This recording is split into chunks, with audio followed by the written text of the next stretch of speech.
ঠিক আছে, নয়ন যত কথা বলবে মির্জা আব্বাসের ভোট মির্জা আব্বাস যদি ভালো কিছু চায় সে নয়নকে চুপ করাবে। সম্পর্ক করে দিই ভাই, যুবদল নেতা নয়ন গতকালকে শাহজাহানপুর বেলি রোডে আপনার বাসায় আমি ঢাকা আমি আমার বাসা ঢাকা 8-এর মধ্যেই, এবং সেই জায়গাটা হলো আপনার মোতালেব প্লাজার পিছনে, কিন্তু আমার ফ্ল্যাট নাম্বার এটা ডিসক্লোজ করতে চাই না, কারণ আমার বাসার সামনে অনেক বাইক নিয়ে মানুষকে ঘোরাফেরা করতে দেখেছি।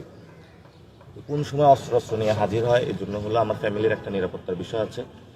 যেভাবে বাসা খুঁজতেছে মানে সে জায়গায় আমি বলবো প্রশাসনকে, যেটা আমার বাসা নিরাপত্তা নিশ্চিত করার জন্য যে কোনো সময় আমার ফ্যামিলি আমার উপরে অ্যাটাক হতে পারে। এবং নয়নের যে বাসাটা এটা কিন্তু সার্কিট হাউস রোডে, এবং সেই জায়গায় কিভাবে বাসাটা নিয়েছে, কিভাবে থাকে, ওইখানে কিন্তু বেনজির ছিল না, ওইখানেও তার লিঙ্কিং আছে। কিন্তু আমরা এই নয়নকে নিয়ে এখন আলোচনা করে সময় নষ্ট করবো না, ওর যা মন চায় ও করুক। ও যত কথা বলবে মির্জা আব্বাসের ভোট আরো তত কমবে। ঠিক আছে, নয়ন যত কথা বলবে মির্জা আব্বাসের ভোট তত কমবে। মির্জা আব্বাস যদি ভালো কিছু চায় সে নয়নকে চুপ করাবে। তো নয়ন, হ্যাঁ নয়নকে বলবো, নয়ন তুমি ভালো হয়ে যাও। আর কি জানা ছিল, কোন প্রশ্ন আর আছে?